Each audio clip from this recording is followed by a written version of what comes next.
Hemos estado hablando las semanas anteriores cómo Dios desea que vivamos la vida de la manera que Él ha preparado para nosotros, pero tenemos un enemigo que a veces no creemos o no queremos creer.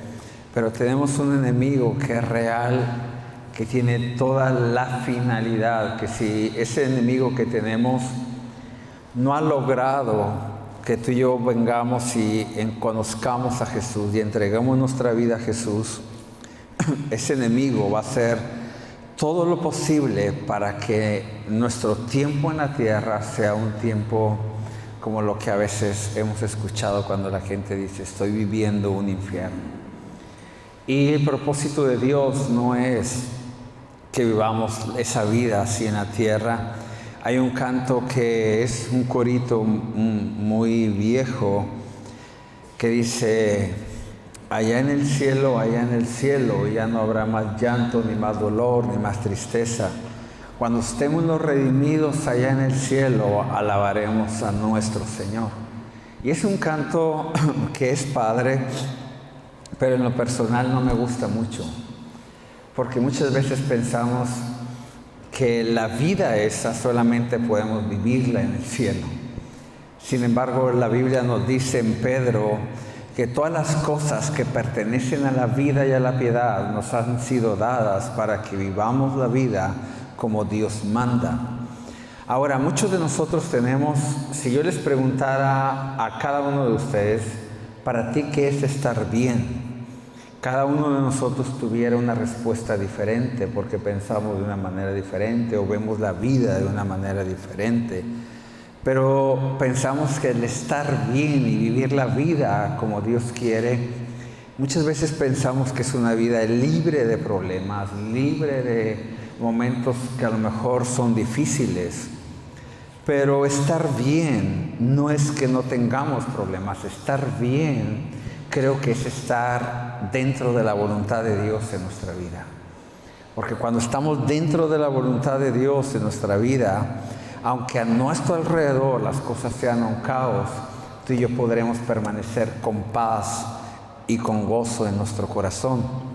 Ahora, sin embargo, Satanás, leíamos hace unas semanas Ezequiel, cuando en Ezequiel está diciendo el Señor que tiene algo en contra de, y se estaba refiriendo a unas mujeres que se llamaban profetas, pero no solamente mujeres, sino es algo que está diciendo, esas que han dado amuletos mágicos y han puesto velos mágicos sobre mi pueblo y los ha llevado a vivir como pájaros dentro de una jaula.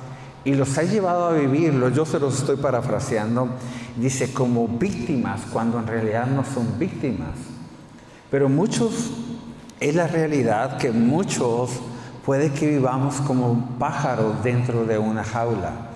No hay cosa más triste, la verdad, a mí me encantan los animales, pero no hay cosa más triste que ver los animales dentro de una jaula. Un ave dentro de una jaula. Y Satanás es la manera en la que él opera y trabaja para mantener nuestras vidas enjauladas. O déjalo enjaulados dentro de prisiones, en cárceles. Vivimos muchas veces, yo he ido a la prisión a predicar y he conocido gente más libre dentro de la prisión que a veces gente que está fuera de una prisión. Porque hay prisiones internamente, emocionalmente, en donde tú y yo nos metemos y a veces es imposible salir. Y es imposible no porque Dios no tenga el poder para sacarnos, y ahorita lo vamos a ver, sino que muchas veces nosotros estamos aferrados dentro de esas prisiones. Y Hechos capítulo 12 nos habla cuando Pedro está dentro de una prisión. Había sido puesto por Herodes dentro de una prisión. Y fíjate lo que dice Hechos capítulo 12, el versículo 5, y quiero abrir un paréntesis antes de continuar en lo que quiero hablar en esta mañana. Hechos 12, 5 dice lo siguiente: mientras Pedro estaba en la cárcel, ¿qué hacía la iglesia? La iglesia oraba fervientemente por él. Ahora, si algo puede liberarnos de nuestras vidas, es la oración. La oración es sumamente poderosa. La oración, aún la falta de oración en nuestra vida nos puede llevar a vivir presos. ¿Por qué? Porque el no orar a veces nos desconecta de lo que Dios quiere para nuestras vidas y nos metemos en lugares donde no debemos de meternos. La falta de oración nos puede llevar a vivir en jaulas o en prisiones en nuestra vida, como la oración nos puede ayudar a mantenernos. Escucha bien lo que te voy a decir. Pablo y Silas cayeron en la prisión cuando reprendieron el demonio que había en una chica que era adivina. Los metieron en la cárcel. Pero cuando ellos estaban dentro de la cárcel, ¿alguien recuerda lo que hizo Pablo y Silas? Levantaban sus manos y levantaban cánticos. Levantaron un canto de alabanza o de adoración. Ahora, ¿es que vendrá el enemigo a querernos meter dentro de una prisión? Eso es sin duda. Jesús dijo: en el mundo tendrán aflicción. Va a haber momentos donde el enemigo va a querer meternos en una prisión, sin duda alguna. Pero déjame decirte algo, es muy difícil que un corazón que no ha perdido su espíritu de adoración permanezca dentro de una prisión. Podrá el enemigo venir a querernos meter en una prisión, pero el corazón que no ha perdido un espíritu de adoración y oración no permanecerá dentro de una cárcel. Ahora, tú te das cuenta cómo el pueblo, la iglesia, se mantenía orando por el apóstol Pedro. Ahora, Lucas capítulo 11, ¿por qué es importante orar? Porque si cada día de reunión le recordamos lunes de oración, vengan a orar, vengan a orar, vengan a orar. Y porque Lucas 11 nos enseña algo, se le llama como el capítulo de la oración. Lucas 11 nos dice cuando Jesús vienen los discípulos y les enséñanos a orar. Jesús les enseña lo que es el Padre Nuestro. Hay una oración que es personal. Hay una oración en la que cuando yo vengo con el Señor, me acerco con Él y hablamos personalmente. Cosas que hay en mi corazón, cosas que yo quiero escuchar de parte del corazón de Dios. Y es una oración, es privada, es una oración entre Dios y yo. Estamos hablando, estamos platicando, Dios y yo. Pero también Lucas 11 nos habla sobre la oración de intercesión. Dice: ¿quién de vosotros que tiene un amigo y ese amigo te viene a pedir un pan, quién de usted le dice: vete de tu casa y no te voy a ayudar? Yo solo estoy parafraseando. Dice: nadie. Eso nos llama, nos enseña de cuando oramos intercediendo por la vida de ciertos amigos, familiares, por nuestra ciudad, por nuestra nación, por la iglesia, por gente que está a lo mejor en otra parte del mundo. Estamos intercediendo. La oración privada, la oración personal, la oración de intercesión. Y Lucas 11 también nos enseña de la oración que es guerra espiritual. Cuando dice que nadie puede tomar una ciudad si no ata primero al hombre fuerte. Nos está hablando Lucas la oración personal, la oración de intercesión y la oración de una guerra espiritual. Ahora, la iglesia de Hechos 12 estaba orando, intercediendo por la vida del apóstol Pedro. Querían que él saliera de la prisión, que él saliera del lugar en el que el enemigo lo había logrado meter. Ahora sí, vamos a leer Hechos capítulo 12, versículo 6. Por favor, acompáñame en tu Biblia o voltea la pantalla, o si estás haciendo notas, escríbelo en tus notas. Hechos 12, versículo 6. La noche antes de ser sometido a juicio, Pedro dormía sujetado con 2 cadenas entre los 2 soldados. Otros hacían guardia junto a la puerta de la prisión. De repente una luz intensa iluminó la celda y un ángel del Señor se puso frente a Pedro.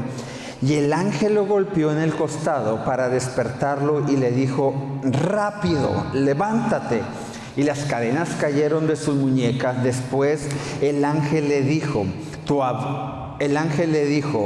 «Vístete y ponte tus sandalias». Pero Pedro lo hizo y el ángel le ordenó: «Ahora, ponte tu abrigo y sígueme». Así que Pedro salió de la celda y siguió al ángel, pero todo el tiempo pensaba que era una visión.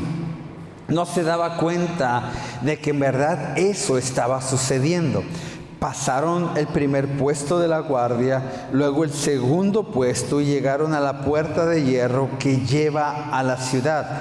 Y esta puerta se abrió por sí sola frente a ellos. De esta manera cruzaron la puerta y empezaron a caminar por la calle y de pronto el ángel lo dejó. Quiero hacerles una pregunta en esta mañana. ¿Quién de ustedes pudiera dormir sabiendo que el día de mañana es muy probable de que te quiten la vida? Creo que nadie podríamos estar durmiendo sabiendo que el día de mañana a lo mejor me iban a matar como mataron a Jacobo unos días antes o unas horas antes. Ahora, yo tengo 2, vamos a decir, puntos ¿por qué Pedro dormía? Y ayer lo platicábamos Cintia y yo en casa en la noche. ¿Por qué Pedro dormía? Número 1, puede que Pedro haya dormido porque muchos de nosotros, a veces las circunstancias que estamos pasando en nuestra vida, sean problemas o situaciones difíciles que tú estás pasando, muchas veces las circunstancias nos adormecen, nos meten en un estupor en nuestra vida. ¿Recuerdas cuando Jesús viene en el huerto del Getsemaní y le dice a los discípulos: ¿no habéis podido orar tan siquiera 1 hora? Ellos estaban adormecidos. Los historiadores dicen que los discípulos dormían porque estaban afligidos de saber que Jesús iba a morir. Ahora, los problemas muchas veces nos adormecen. ¿Qué hace una persona cuando, no es que todos los que se deprimen hacen eso, pero una persona cuando está deprimida muchas veces es una persona que continuamente, ¿qué hace? Duerme, está acostado, Ahora, Pedro puede que a lo mejor estaba dormido por las circunstancias que él estaba viviendo. Estaba dentro de una prisión, en un lugar oscuro, estaba encadenado, las cosas no eran favorables para él, tenía guardias a sus lados que lo intimidaban, no había a lo mejor una esperanza. Pero el segundo punto es donde yo creo que es lo que sucedió. ¿Recuerdan cuando Jesús agarra a los discípulos y les dice: pasemos al otro lado? Van en la barca, se desata una gran tempestad, el agua se empieza a meter dentro de la barca, empiezan a sacar el agua, a lo mejor no habían olvidado tomar Dramamine, iban mareados, iban a lo mejor vomitando en medio de la tempestad. Y Jesús, ¿qué hacía en medio de la tormenta? Dormía. Ahora, puede que Pedro haya estado dormido por la angustia que él estaba viviendo, pero yo creo que Pedro estaba dormido sabiendo en quién había creído, sabiendo que él tenía una confianza en Dios y que Dios en el momento perfecto iba a aparecer. Y si no aparecía para librarle, Dios seguía siendo el Dios de Pedro. Yo creo eso. Ahora, yo te pregunto, ¿tú cuál es el sueño? ¿Por qué duermes? ¿Porque las aflicciones te han adormecido o porque tenemos confianza en que Dios nos va a sacar adelante? Siendo sinceros, muchas veces yo he caído en el primero. A veces las aflicciones, los problemas nos adormecen más que en verdad estar quietos y reposados, sabiendo que Dios nos va a sacar adelante. Ahora, Pedro dormía. Pedro ahora no solamente estaba dormido, Pedro a los lados tenía guardias. Imagínate, estás en la prisión y aparte a Pedro le habían puesto 2 cuadrillas que lo estaba cuidando. Tenía 2 guardias ahí. En la puerta había otros 2 guardias. Luego más adelante había otros 2 guardias. Ya tenían 8 personas que le estaban cuidando al apóstol Pedro. Era algo intimidante lo que él estaba viviendo. Ahora, Pedro estaba en un momento de oscuridad, pero dice que la luz vino. Hemos estado hablando un tema que creo que es importante y algunos de ustedes a lo mejor en los temas que hemos estado compartiendo ha habido de repente que la luz del Evangelio te ha resplandecido y tú te diste cuenta por qué tu actitud o tu reacción o tu manera de vivir ha sido así.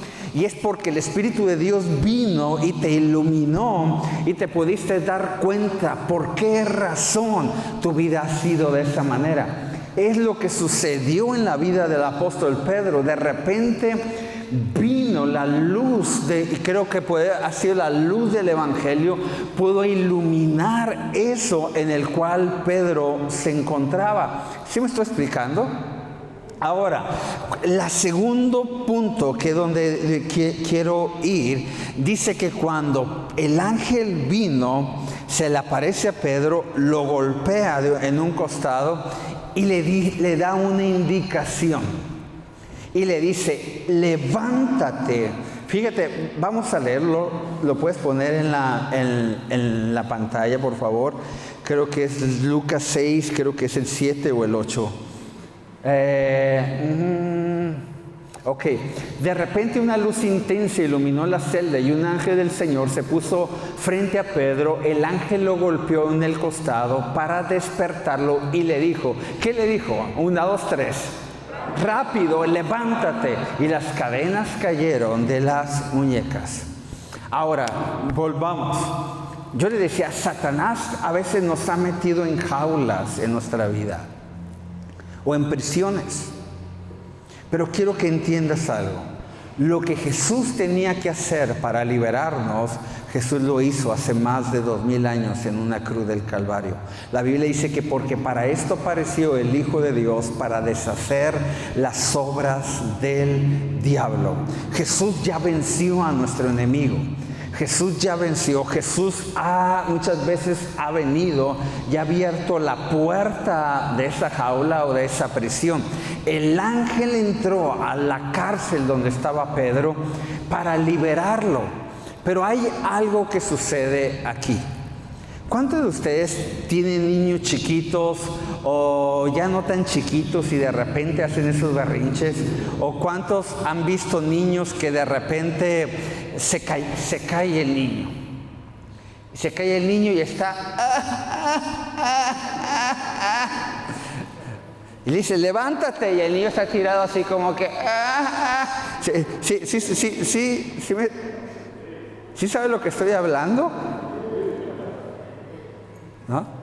Y luego tú te puedes ir como que no lo estás viendo y como que se calla.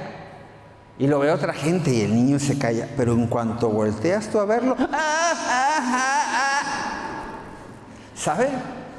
Nos reímos, pero muchos de nosotros estamos en la misma condición. Muchos permanecemos dentro de jaulas o dentro de prisiones en nuestra vida. Me encanta lo que el ángel le dice, Pedro, rápido, levántate. El inicio de nuestra libertad empieza nosotros dando un paso hacia adelante. Escucha, nadie se puede levantar por tu libertad así no te levantas tú solo. Jesús, y cuando digo solo, no quiere decir que Dios no esté. Dios está al lado para ayudarnos. Pero Dios le está diciendo, levántate, Pedro.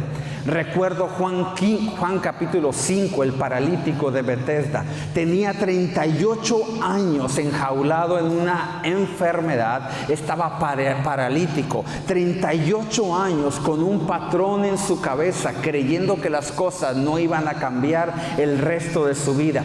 38 años viendo cómo otra gente que llegaba prisionera de la enfermedad entraban al pórtico de Bethesda y salían sanos, ese hombre 38 años miró gente ser sanada, a lo mejor paralíticos, ciegos, cojos, leprosos. Él miró lo que Dios podía hacer en la vida de un hombre, pero él tenía 38 años en una condición en la cual no era favorable para la vida de él. Y viene Jesús y le hace esta pregunta: oyes, amigo, ¿quieres ser sano? Y él responde lo que muchos de nosotros hubiéramos a lo mejor respondido: sí, Señor, quiero ser sano. ¿Eso respondió? Él dijo, no, él no respondió eso. Él dijo, no tengo quien me meta en el estanque. Y esa es la razón por la que muchos de nosotros permanecemos dentro de jaulas, permanecemos dentro de prisiones. Muchos de nosotros no estoy hablando de una prisión física, a veces espiritual o emocional, porque no queremos nosotros ponernos de pie y estamos esperando que otra gente venga a hacer por nosotros lo que a nosotros nos corresponde. O vivimos culpando a otra gente de la condición de nosotros. Es que estoy frustrado o amargado porque alguien me dañó.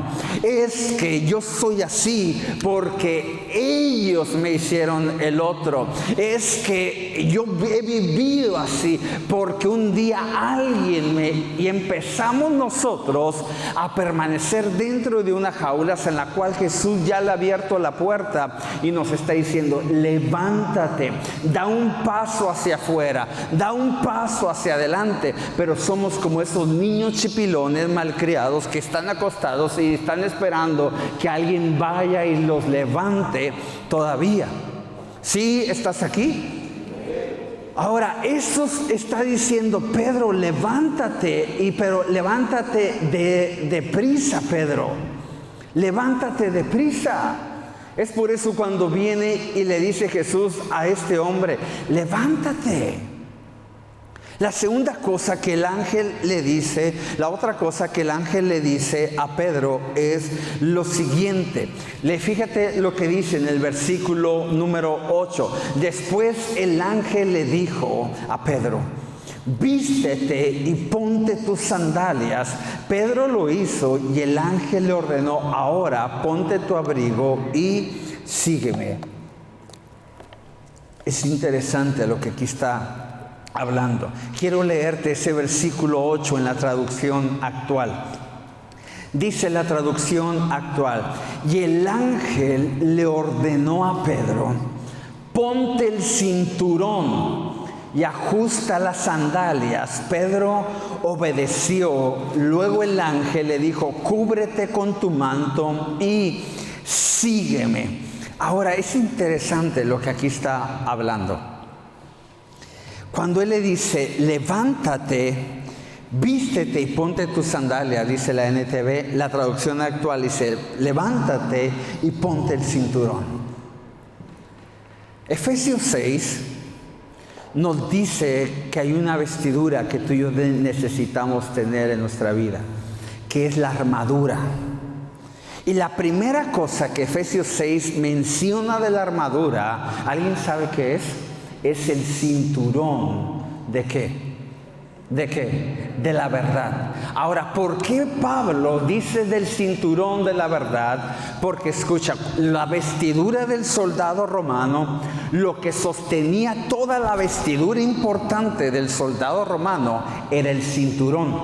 Si el cinturón no estaba bien puesto, era muy probable que toda la vestidura se le fuera a caer o pudiera él batallar. Ahora, cuando está hablando, el ángel le dice, vístete, ponte el cinturón. Me viene a la mente eso, ponte el cinturón de la verdad, Pedro. ¿Sabe por qué muchas veces vivimos? Dios nos puede dar libertad y a lo mejor decimos, estoy experimentando una libertad. Pero al mes volvemos otra vez a meternos en una jaula. A la semana volvemos a meternos en una jaula. Dices, pensé que ya había logrado eso. ¿Sabe por qué nos pasa eso? Porque no nos afirmamos en la verdad. Le está diciendo, vístete, ponte el cinturón, afírmate, Pedro, en la verdad. Vístete de lo que es la armadura. Pero me encanta la traducción actual, dice, ponte el cinturón. ¿Qué es cinturón? La verdad. Tú y yo tenemos que afirmarnos en la verdad del Evangelio. Conocer la verdad, amar la verdad, meditar la verdad, predicar la verdad, creer cada parte que está aquí de la Biblia, creer que es verdad y es para ti y para mí, creer que somos hijos de Dios y no somos víctimas de Satanás, creer que somos más que vencedores y no gente que va a vivir continuamente en una derrota, creer lo que Dios ha hecho por nosotros, afirmarnos, aferrarnos, echar mano, como dice el apóstol Pablo, de la vida eterna y no soltarnos por nada. Eso nos puede ayudar a no volver a la esclavitud de nuestra vida. Por eso le está diciendo, póntete, vístete, ponte el cinturón, Pedro. Muchos de nosotros a veces puede que andemos un día bien, un día mal, como dice la Biblia, como las olas del mar.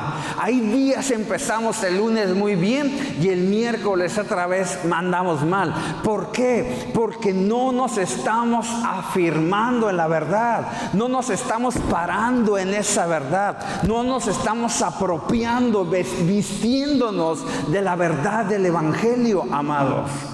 ¿Recuerdas tú David, cuando David llega a Siclag? A David le habían robado su esposa, le habían robado a sus hijos, le habían robado el ganado, le habían quemado la casa a David y de repente David está sentado, está llorando, no tenía fuerzas para llorar y ni quien lo animara porque sus mejores amigos lo querían apedrear. Y de repente David dice que David empieza a secarse sus lágrimas, ya no tenía fuerza para llorar y dice, y consultó al Señor, mandó a pedir el efod. El efod era parte de la vestidura de un sacerdote. David empezó a vestirse de lo que nunca debería haberse despojado. Empieza a agarrar las vestiduras de un sacerdote, consulta al Señor. El Señor él viene y le dice, Señor, perseguiré a mis enemigos. Y él le dice, David, persíguelos porque los alcanzarás. Lo alcanzarás y recuperarás, David, todo lo que el enemigo te robó. No habrá cosa ni grande ni chica que no puedas tú recuperar.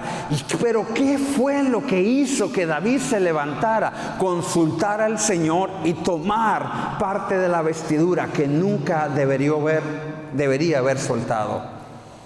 Muchos de nosotros tenemos que vestir, ahora sí, tenemos que ponernos bien puesto el cinturón, a tomar esa vestidura. Ahora, hay algo que llama mi atención, le dice, vístete y ponte tus sandalias. Si yo le quiero hacer esta pregunta, ¿para qué quiere usted una vida libre de problemas? Hay gente que yo les hago esta pregunta, ¿tú para qué quieres que Dios te prospere en la vida? ¿Para qué quieres más dinero? ¿Para qué quieres esto? ¿Para qué? Y la respuesta muchas veces determina si Dios nos lo dará o no lo dará. Ahora, cuando viene el apóstol, por ejemplo, la Biblia dice que Dios tenga misericordia de nosotros y nos bendiga y nos prospere. Luego dice el Salmo, para que su nombre sea conocido entre las naciones. Esa es la razón por la que el salmista quería ser próspero y bendecido, para que el nombre de Jesús fuera conocido en todas las naciones. Ahora, cuando viene Pedro está en la prisión y viene el ángel y le dice: Pedro, levántate, levántate. Y le dice: vístete o ponte el cinturón. Le dice: por favor. Y luego le dice lo siguiente: y ponte las sandalias. Ponte las sandalias. La Biblia nos dice en Efesios 6 que hay algo que se llaman las sandalias del Evangelio. ¿Sabe por qué razón Dios quiere liberarnos? Dios nos quiere liberar, amados, no solamente para vivir esa vida que tú y yo queremos. Dios no nos quiere simplemente liberar para que vivamos y tengamos esa familia que hemos soñado bonita todo el resto de nuestra vida. No. Dios no nos quiere liberar para que vivamos y trabajemos y vivamos para tener una casa muy bonita y un carro y una casa con jardín y un perro que está... No. Dios nos ha liberado y Dios desea liberarnos para que tú y yo caminemos en el propósito por el cual Él murió en la cruz. Jesús le está diciendo a Pedro: Pedro, ponte las sandalias. Recuerda, si tú dices: ¿cuál es mi llamado? ¿Cuál es mi propósito? ¿Para qué Dios me salvó? Para que vayas y prediques el Evangelio a toda criatura. Tú eres un portador del Evangelio. Alguien que debe siempre traer sus sandalias puestas y ser un instrumento, así como tú has experimentado la libertad que Dios te ha dado, seas un instrumento por el cual Dios fluya para traer libertad a la vida de otra gente. Le está diciendo: Pedro, está bien, vístete, pero ponte las sandalias, Pedro, porque aún hay tarea por hacer. ¿Recuerdas cuando el profeta Elías está en la cueva y le dice: Elías, levántate y come porque un largo camino te espera? Tienes un propósito por delante, Elías. Pedro, ponte las sandalias. Por eso es cuando Jesús viene y le dice al paralítico: ¿quieres ser sano? Es una pregunta que todos, yo creo que sabemos que Jesús sabía que ese hombre que tenía 38 años quería ser sano. Pero Jesús está yendo a una pregunta más profunda cuando le dice: ¿quieres ser sano? ¿Sabes qué es lo que le está diciendo? ¿En verdad quieres cambiar? En verdad, vamos a ponerle Juan a ese paralítico: Juan, ¿de verdad quieres cambiar? Tienes 38 años en una condición en la cual tú has estado mendigando. No, a lo mejor tenía esposa e hijos, Juan. Juan, tienes 38 años viviendo de lo que la gente te da en una condición nada favorable. ¿Quieres en verdad cambiar? ¿Quieres ser sano? Porque si quieres ser sano y quieres caminar, te vas a tener que levantar, Juan, a trabajar y ser el hombre que tu esposa necesita. Tienes que ser el proveedor que no has sido durante 38 años. ¿Quieres en verdad ser sano? ¿Quieres en verdad un matrimonio diferente al cual tú estás pidiendo y salir de esa jaula o esa prisión en la cual han estado? ¿Quieren en verdad ser sanos? Sí, queremos ser sanos, porque eso implica perdonar, implica que tienes que amar mucho más de lo que lo has hecho. Tienes que confiar, tienes que creer que yo estoy haciendo la obra. ¿En verdad quieres que yo use tu vida? Sí, eso demanda de una manera dedicación, que entrega, que tengas más cercanía conmigo, más que dependas más de mi gracia en tu debilidad. ¿En verdad quieres ser sano? Es mucho más allá de esa pregunta. ¿En verdad quieres cambiar? Cuando viene y le dice: ponte las sandalias, viene Jesús y le dice a este hombre: ¿en verdad quieres ser sano? Lo está volviendo a conectar al propósito por el cual Él había nacido en esta tierra. Jesús viene a liberarnos. pero no liberarnos para que vivamos la vida para nosotros mismos, ensimismados, sino para que cumplamos el propósito por el cual Dios nos ha dado y nos ha mantenido con vida hasta el día de hoy. ¿Sí estás aquí? Por eso le está diciendo, ponte las sandalias, ponte las sandalias. Conéctate con tu propósito otra vez. ¿Sabes la razón por la que muchos vivimos o caímos en algún momento como un pájaro dentro de una jaula? ¿O dentro de una prisión? Porque nos desenfocamos del propósito de Dios en nuestra vida. Eso le pasó a Asaf. Asaf, dice el Salmo 73, viendo yo la prosperidad de los impíos, dije, en vano he guardado mis manos. Y llegó un momento donde Asaf estaba dentro de una prisión de amargura, de resentimiento contra Dios, que Asaf decía, estoy como una bestia delante de Dios. ¿Por qué razón Asaf se metió en una jaula? Porque se desenfocó del propósito que él tenía, que era ser un adorador en la casa de David. Muchos estamos metidos en prisiones o en jaulas. Pero escucha, Dios ya ha abierto la puerta para sacarnos de ahí. ¿Qué tenemos que hacer? Levantarnos. ¿Qué tenemos que hacer? Apropiarnos de la verdad del Evangelio. ¿Qué tenemos que hacer? Volver a caminar en el propósito por el que Dios tiene para nuestra vida. Y fíjate lo que el ángel le dice. Ok, vístete, ponte las sandalias y sígueme. Por ejemplo, muchos de nosotros llegamos, tú te das cuenta que cuando Pedro sale, cruza la primera guardia, luego cruza la segunda guardia y luego llega a una puerta de bronce. Muchos de nosotros venimos a Jesús por problemas que teníamos, que a lo mejor fueron como lo que ¡pum! De todo, ya era todo.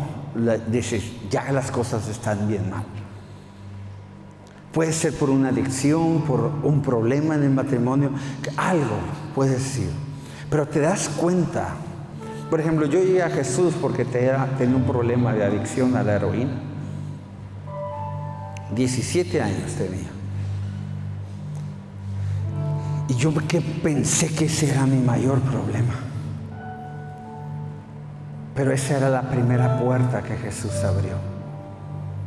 Y me doy cuenta de algo, que la presión más fuerte en la cual yo me encontraba no era la adicción.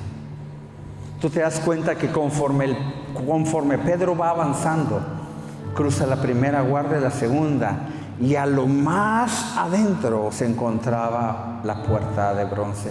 Me doy cuenta que las prisiones y lo que está más difícil a veces ser tratado es lo que aquí está hasta adentro.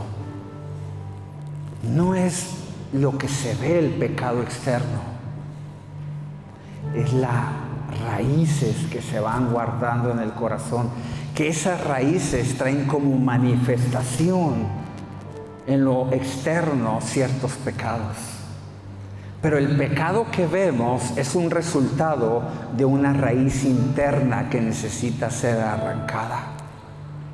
¿Y qué es lo que pasa? Venimos a Jesús, entregamos nuestra vida y de repente, ¡pum!, ya no tomo, ya no golpeo a mi mujer, ya no soy una chismosa, ya no soy esto. Y dices, Jesús me ha hecho libre.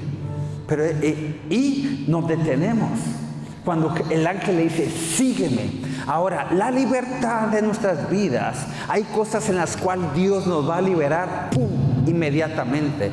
Pero hay cosas que son de una manera, vamos a obtener libertad de una manera progresiva. Tú te das cuenta, viene el ángel y dice, sígueme Pedro, aquí te quiero, detrás de mí, aquí atrás. Y va siguiendo Pedro al ángel. Y conforme va siguiendo al ángel, él va obteniendo cada vez una libertad más en su vida. Cruzó la primera guardia, cruzó el segundo problema, hasta que llega a un momento donde dice, aquí creo que va a haber problemas. Y de ahí Dios lo libera. Pero escucha, no podemos detenernos nosotros de buscar a Dios. ¿Qué es lo que pasa? Las cosas, siempre digo esto en los matrimonios. Los matrimonios, a veces para que nos acerquemos a Dios, estorban los buenos momentos como los malos momentos. No vamos a la iglesia. ¿Por qué? ¿Para qué vamos a la iglesia? Somos unos hipócritas aquí peleándonos como perros y gatos, y en la iglesia así todos con cara de santo, levantando las manos, y los chamacos que nos vean, ¿qué van a pensar? Ellos saben cómo viven. No vamos a la iglesia porque, ¡ay, qué hipócritas! Bueno, les impide acercarse a Dios los malos momentos. Y cuando ya hay una reconciliación, ya hay un buen momento, vamos a la iglesia. Ay, amor, tenemos mucho tiempo que no amanecemos empiernados. Si quieres ir a la iglesia, hay que quedarnos aquí. ¿No? ¿Alguien sabe lo que estoy hablando? Sigue a Jesús en todo momento. Sigue a Jesús. ¿Recuerdas cuando antes pasabas tiempo leyendo la Biblia? Vuelve a seguir a Jesús de cerca. Antes decías, quiero ir a la iglesia, y no faltabas a la iglesia. Vuelve a seguir a Jesús de una manera, de esa forma. Antes te querías estar con amigos o que podían edificar tu vida. Ahora vuelve a tratar de hacerlo, porque escucha, conforme vamos caminando y acercándonos a Jesús, yo me doy cuenta que hay cosas en mi vida a las cuales aún necesito que Dios venga y me libere de ellas. ¿Sabes cuándo sucede? ¿Sabes cuando mi vida ha cambiado? Que yo sé que ha cambiado en varios momentos, pero mi vida cambió, te puedo decir, el 17 de enero de 1996, que yo llegué a un lugar a buscar ayuda. Yo entregué ese día mi vida a Jesús. Yo recuerdo el día en el 99, cuando yo tuve un encuentro con el Espíritu Santo de una manera sobrenatural. Ahí mi vida tuvo un cambio. Pero ¿sabes cuándo es? Cuando mi vida sigue cambiando, cuando vengo y me acerco a Jesús. Porque cada vez que te acercas a la luz del Evangelio, a la persona de Jesús, hay cosas que son evidenciadas, no para condenarnos, no para señalar, sino para que a través de la gracia y del amor que encontramos en Jesús, podamos ser libres de esas cosas. Acércate a Jesús. ¿Cuánto, pastor? Acércate lo más que puedas. Te conviene. Jesús desea liberar nuestra vida. Acércate a Jesús. Por eso le dice, sígueme aquí atrás, Pedro. Aquí te quiero, porque vamos a obtener victoria y libertad. El apóstol Pablo decía, una cosa hago. Me extiendo hacia adelante, voy hacia adelante, dejando todo atrás. Dejo todas las cosas atrás como basura. La palabra original es estiércol. Él quería extenderse. Él sabía que era una manera de alcanzar la meta, era una manera progresiva. Hoy hay un dicho, es una frase que hemos escuchado, solamente por hoy. Hoy ve tras de Jesús. Hoy en este día ve detrás de Jesús, porque es ahí donde nos mantenemos libres de lo que Satanás quiere hacer en nuestra vida. Con esto quiero terminar. La otra cosa, le dice el ángel, ahora vístete y pon tus sandalias. Pedro lo hizo. Estoy leyendo el versículo 8, lo puedes poner en la NTV, en la Reina Valera, por favor. Después el ángel, en la Reina Valera, dijo el ángel, cíñete y átate las sandalias, y lo hizo así. Y le dijo, ¿qué le dijo? Envuélvete en qué, y sígueme. Yo leí esto y me recordó una escritura. ¿Sabes? Jesús nos ha hecho libres en nuestra vida. Y hay una libertad por la cual Cristo fue a la cruz. Y quiero decirte algo. Muchas veces nosotros no vivimos como libres. Muchas veces. Hay gente que le gusta, por ejemplo, el paralítico de Bethesda, cuando Jesús le dice, ¿quieres ser sano? ¿Qué le costaba haber dicho? Pues sí quiero, ya estoy cansado, estoy harto de esta vida. Quiero ir, quiero jugar con mis hijos, quiero a lo mejor ir a patear una pelota junto con tengo 38 años, que a lo mejor alguien lo llevó en ese lugar pensando que ese día iba a llegar el ángel y no, al siguiente día lo volvieron a llevar, al siguiente día y no, y al siguiente día, hasta que le dijeron, pues te vamos a dejar aquí porque tenemos cosas que hacer nosotros, te vamos a dejar y pues pide ayuda a ver quién te echa la mano a meterte en el estanque, y lo abandonaron a lo mejor. Pero él vivía culpando a otros de la condición en la que él se encontraba. Como muchos de nosotros venimos a la iglesia. Ahorita yo estaba parado observando a algunos de ustedes y yo lo he hecho también. No hablo con... Yo lo he hecho. Y podemos estar en un tiempo de alabanza y de adoración. Quiero hacerles una pregunta antes de continuar. ¿Cuántos de ustedes saben que Dios ha sido bueno? Quiero que levanten su mano. ¿Qué dices? Dios en verdad ha sido bueno conmigo.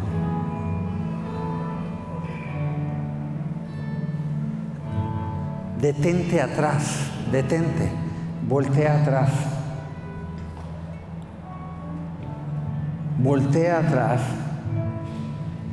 y voltea a los lados y ve a tu alrededor. ¿Tienes un motivo para sonreír?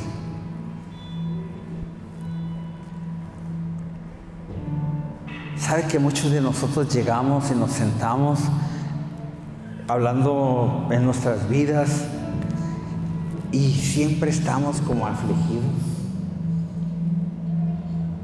Tenemos la jaula abierta,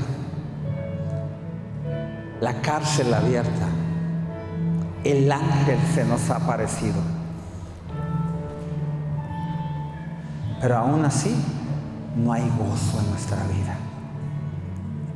Si tenemos un enemigo que él es un especialista en esto, en querer extraer el gozo de nosotros. ¿Y sabe qué es lo que a veces hemos aprendido mal? Pensamos que el gozo de Dios, el gozo del que la Biblia habla, depende de las circunstancias que nos rodean. ¿Tengo gozo? Si tengo dinero en mi cartera. ¿Tengo gozo? Si las cosas en casa están bien. Tengo gozo si no estoy enfermo. Yo estoy contento y alegre si las cosas van de acuerdo a lo que yo quiero. Eso no es gozo. El gozo de Dios, escúchame bien, no lo determina ni las circunstancias, no lo determina lo que tú tienes o no tienes en la vida. El gozo de Dios no es si porque tus hijos hacen lo que tú quieres o no lo hacen, o porque tienes la casa que tú deseas, o el carro que tú deseas, o te compraste lo que tú deseas. Eso no. El gozo lo determina. Intentamos creer eso. Nuestro gozo es la consecuencia o el resultado de lo que Jesús hizo por nosotros en la cruz del Calvario. Mi gozo no es si estoy bien con mi esposa, o mis hijos están haciendo lo que yo quiero, o la iglesia se mantiene llena, se mantiene vacía, o si hay momentos de enfermedad o momentos de salud, mi gozo lo determina cuando yo volteo atrás o levanto mis ojos y veo la cruz y veo lo que Cristo hizo por mí en la cruz, que murió por mis pecados para darme salvación, libertad y vida eterna. Esa razón, eso, recordar eso, ver eso, visualizar